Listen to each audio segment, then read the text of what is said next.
June 4, 1943.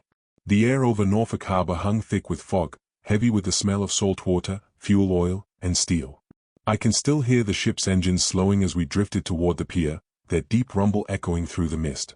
My name is Herman Bircher, Unteroffizier of the Afrika Korps, captured off the coast of Tunisia. After 14 long days crossing the Atlantic, I stepped onto American soil expecting to find a nation as weak and fractured as our newspapers had promised. 4 years, we had been told America was a land of chaos, a country divided by race, ruled by money, softened by comfort, and on the verge of collapse. But what I saw that morning shattered every belief I had carried with me across the ocean. Through the haze, dock workers, white and black, worked side by side, moving with practiced rhythm. Women in overalls stood high above us, guiding massive cranes with calm precision as they lifted mountains of cargo without hesitation. Children ran between the gates selling newspapers, shouting headlines about battles I myself had fought in, their voices sharp and energetic. None of them looked afraid. There was no hatred in their faces, no fear, only motion, industry, and the steady hum of a country too busy to notice its enemies arriving. Die Spinnen, die Amerikaner, I whispered. The Americans are crazy. The Norfolk Naval Base stretched farther than I could see, hundreds of acres of docks, cranes, warehouses, and warships. In a single morning, that port handled more cargo than Hamburg could manage in an entire week.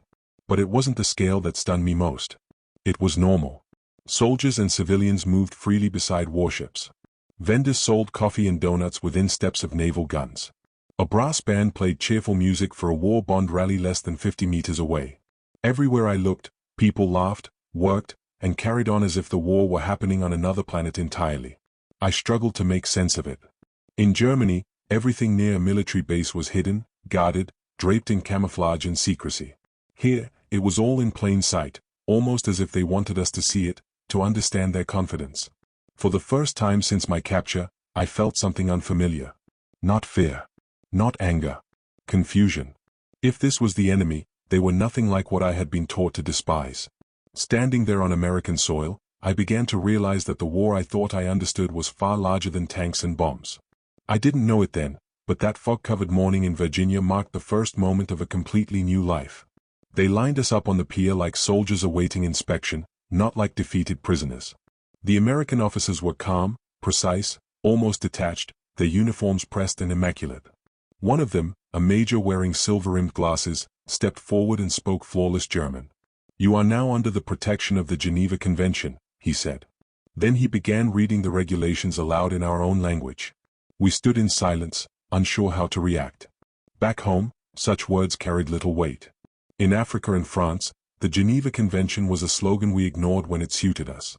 Yet here, the enemy read it as if it were sacred law. Afterward, an interpreter walked down the line, asking each man about his health, diet, and religion. When he reached me, I mentioned stomach ulcers, expecting a smirk or dismissal. Instead, he calmly wrote it down. Moments later, Jewish American soldiers arrived carrying Red Cross parcels. Their names were stitched clearly on their uniforms: Goldstein, Levi, Rosen. In German, they explained that kosher meals were available for Jewish prisoners. A few men behind me laughed nervously, convinced it was mockery. It wasn't. They meant it. I remember the look in one sergeant's eyes, not hatred, not pity, only duty. The same quiet dignity I had seen everywhere that morning. A few hours later, we were led into a large medical tent. Inside, white-coated personnel worked in steady rhythm alongside black technicians, drawing blood, checking temperatures, dressing wounds. The movements were practiced and efficient, without haste or cruelty. When a black medic stepped forward to take a blood sample from one of our officers, the man stiffened, his body tense with disbelief. In Germany, such contact was forbidden by law. Here, it was simply routine. I watched the medic's hands, steady, professional, indifferent to rank or race, and for the first time, I felt a quiet shame for what we had been taught to believe. They did not treat us as monsters. They did not parade us as trophies. They treated us as men who had lost a war. None of us understood it. How could a nation so powerful, so victorious, show restraint toward its enemies? In that moment, a realization began forming that would follow me for years. America was not winning because of weapons or factories alone. It was winning because it believed in something beyond force, because it practiced humanity even when it did not need to. From the medical tents, we were marched into a large mess hall at the Norfolk base. I expected segregation, guarded tables, perhaps different food. Instead, the Americans sat at one end of the hall and we, their enemies, at the other. The same trays. The same coffee. The same meal. The air was filled with the smell of roasted meat and fresh bread. Sailors laughed openly, trading jokes while listening to a baseball game crackling over the radio. The sharp sound of the bat, the announcer's rapid voice, and the roar of the crowd blended into something unfamiliar, a nation at war that still knew how to laugh. No one stared at us. No one cursed or spat. To them, we were not demons. We were an inconvenience. I stared down at my plate, trying to understand what I was witnessing. In Germany, prisoners ate scraps in isolation, hidden from public view. Here, men who had tried to kill each other sat less than 50 feet apart under the same roof, sharing the same food. It felt irrational, yet it worked. After lunch, we boarded a train bound west. Not cattle wagons like those used in Europe, but proper passenger coaches with cushioned seats and open windows. No chains. No shouting. The guards told us simply not to cause trouble, then sat down to read newspapers like commuters heading home from work. For 3 days we crossed America. From the green coasts of Virginia to the wide plains of Texas. At every station, civilians gathered, not to jeer, but to stare with open curiosity. At Washington's Union Station, I witnessed something I would never forget. Families stood on the same platform as our train, waving farewell to soldiers heading overseas. Wives kissed husbands in uniform. Children waved small flags. Teenagers shared milkshakes in the station cafe. All of it unfolded within sight of enemy prisoners. No one panicked. No one shouted. The guards seemed more concerned about keeping people off the tracks than preventing us from escaping. Through the train windows, I saw factories, shipyards, steel mills, each proudly marked with its name in massive letters painted across rooftops. Glen L. Martin. Bethlehem Steel. U.S. Shipbuilding. No camouflage. No secrecy. Parking lots overflowed with workers' cars, hundreds of them, gleaming in the sun. I could count aircraft lined up for delivery as if on display. It was as though they were daring us to see it all. In Germany, every factory was hidden, every movement concealed from the sky. Here, production stood naked and unafraid. I pressed my forehead against the glass, watching smokestacks and glowing furnaces light the night. They are not afraid of being attacked, I thought. They believe in their own strength. And for the first time, I questioned whether we had ever truly understood the people we were fighting. After 3 long days, the train finally stopped in a small Texas town called Hearne. The air was dry, heavy with dust and grass. I braced myself for barbed wire, watchtowers, and punishment camps like the ones we had built for others. Instead, I saw neat rows of wooden barracks glowing with electric light. It looked less like a prison and more like a village. Inside the buildings were real beds, one for each man, clean sheets, pillows, and thick wool blankets. Each barrack had running water, flush toilets, even hot showers. In the recreation hall stood a piano, ping-pong tables, and shelves already filled with books. For a moment, I assumed this must be a show camp designed for propaganda. But nothing was staged. Everything was real. A Swiss inspector in a gray suit walked past, taking notes. I overheard him say to an American officer, "Conditions here are better than many villages in Germany." He was right. I had grown up without electricity in every home. Here, even prisoners lived under electric lights. Later that day, the camp commander, Lieutenant Colonel Cecil Stiles, greeted us. He spoke fluent German, his tone calm, precise, almost friendly. He explained the rules, then said something I could hardly believe.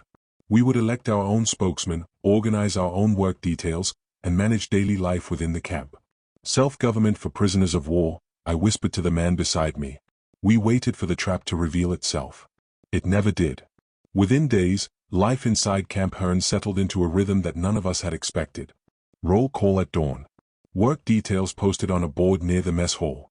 Meals served at regular hours. It felt less like captivity and more like a rigid boarding school, overseen by men who enforced discipline without humiliation. We were paid for our labor, small amounts credited to individual camp accounts, money we could spend at the camp canteen on soap, cigarettes, writing paper, even chocolate. The idea that prisoners could earn and spend money felt almost absurd to us. I was assigned to an agricultural detail working outside the camp. Each morning, we boarded trucks under guard and were driven through miles of open countryside. No chains. No blindfolds. Just armed soldiers sitting beside us, chatting casually as if we were laborers heading to a job site. The land stretched endlessly, flat fields broken only by windmills and grazing cattle. Texas was larger than any place I had ever known. Our destination was the King Ranch, a name that carried weight even among Germans who knew little about America. Thousands of cattle grazed across land so vast it disappeared into the horizon. We repaired fences, cleared brush, dug irrigation ditches. The work was hard, but honest. For the first time since the war began, I worked without fear of artillery, without shouting at officers, without death stalking every hour. The ranch foreman, a tall man with sunburned skin and a wide-brimmed hat, supervised us. He carried no weapon. At first, I suspected arrogance. Later, I realized it was confidence. He knew that if we ran, there was nowhere to go. Texas itself was the guard. At midday, we rested under the shade of trucks. The Americans shared water and food without ceremony. One afternoon, a black worker sat beside me, wiping sweat from his face. In broken German, he asked where I was from. When I told him, he nodded and replied in English, "My people have been prisoners a long time too." His words struck deeper than any lecture. At that moment, I saw America's contradictions clearly, freedom and injustice existing side by side, openly acknowledged rather than hidden behind slogans. Back at camp, evenings belonged to ourselves. Men organized lectures, music performances, and football matches. A camp newspaper appeared, printed in German, discussing world events and philosophy. The Americans allowed it, so long as Nazi propaganda was absent. Still, diehards met secretly, clinging to the old myths. They whispered that America's kindness was a weakness, that the Reich would rise again.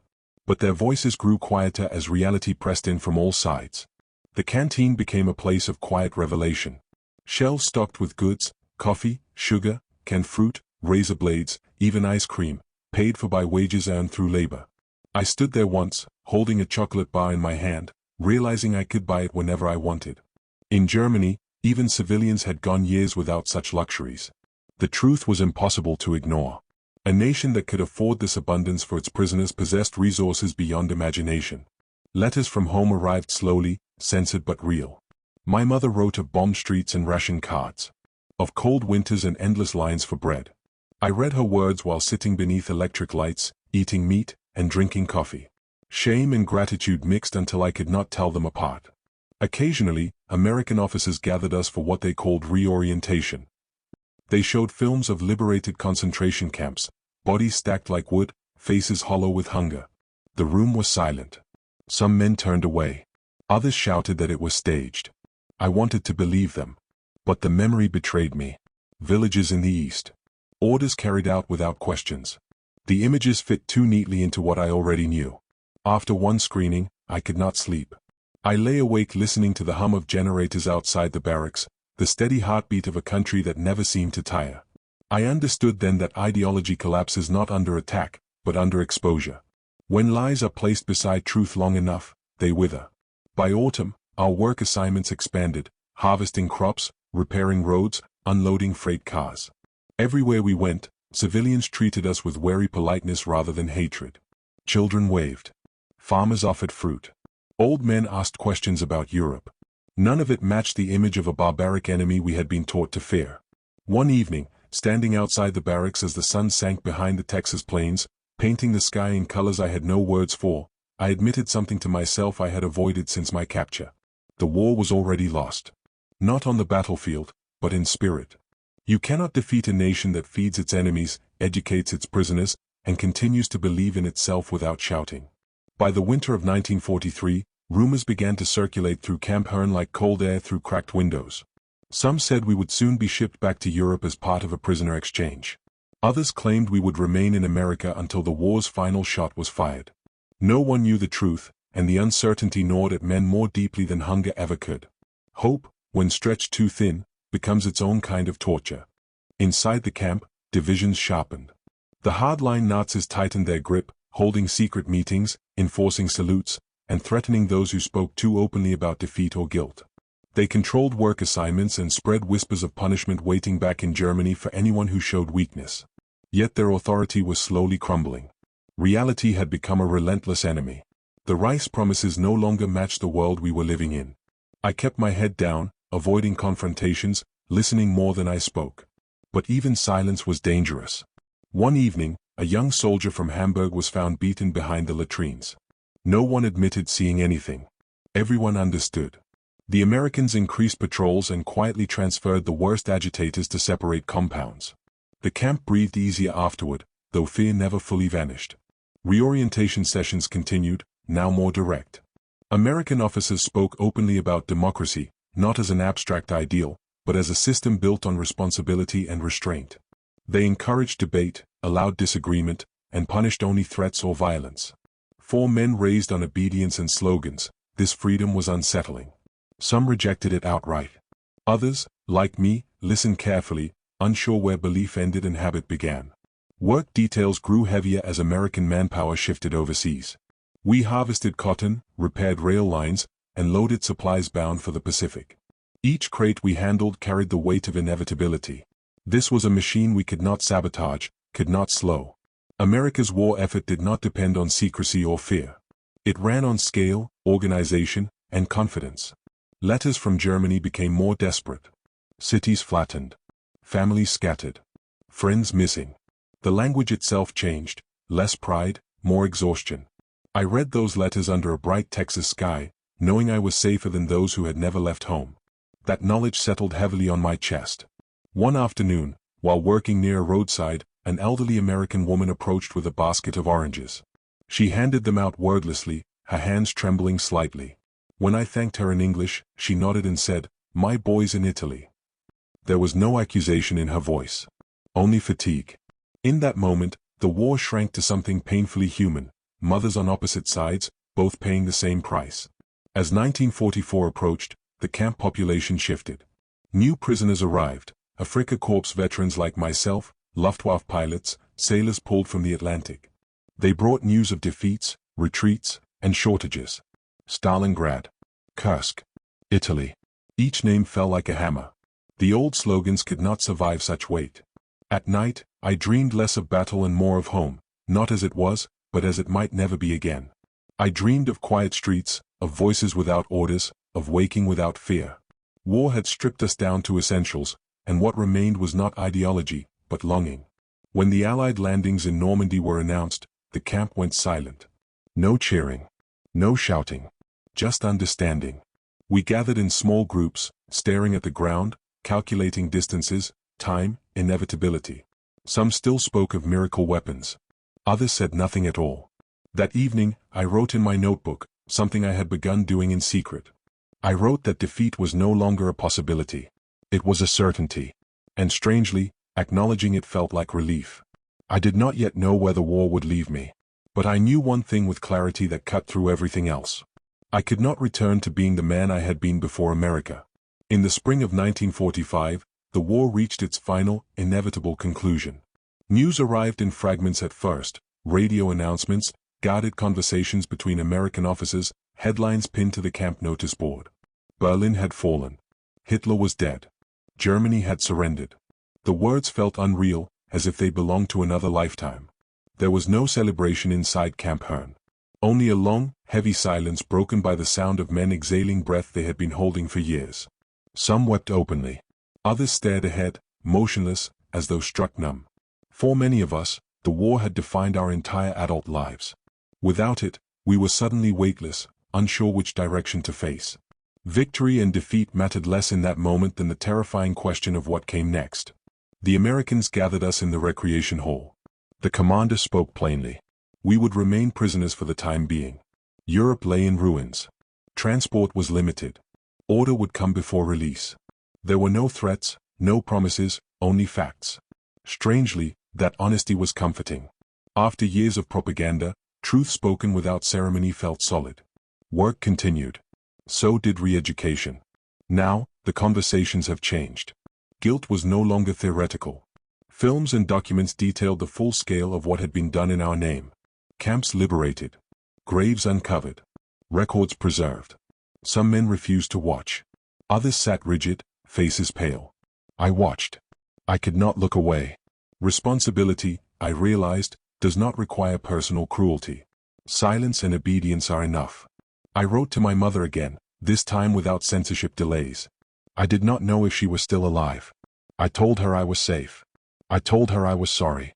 I did not try to explain. Months passed. The fences remained, but the guards relaxed. We organized classes, learned English properly, studied engineering, agriculture, and history. The Americans encouraged it. They wanted us to return changed, not broken. That intention mattered more than any speech. One afternoon, I stood near the fence watching a freight train thunder past, carrying goods westward. Endless cars. Endless motion. I understood then that America had not fought the war with hatred. It had fought with momentum. Once moving, it could not be stopped. By late 1946, talk of repatriation grew serious. Lists were posted. Names crossed off. Each departure was quiet. No fanfare. No bitterness. When my name finally appeared, I felt neither joy nor fear, only a deep, tired calm. The day I left Camp Hearn, an American guard shook my hand. "Good luck," he said simply. No speeches. No warnings. Just two men acknowledging the end of something enormous. When I returned to Germany, I found a country unrecognizable. Cities crushed into dust. Families scattered. Pride replaced by survival. I walked through streets that had once been familiar and felt like a visitor. Germany was my birthplace, but it was no longer my home. America had not imprisoned me forever. But it had undone me, quietly, methodically, by showing me a different way to exist. Not perfect. Not innocent. But capable of self-criticism, restraint, and renewal. I had gone to war believing strength was proven through domination. I returned knowing strength could also be measured by restraint. That lesson followed me for the rest of my life. This is not a story about captivity. It is a story about transformation. If you enjoy listening to documentaries and war history, please subscribe to the channel and hit the like button. Also turn on your notification bell so you don't miss out on any new post.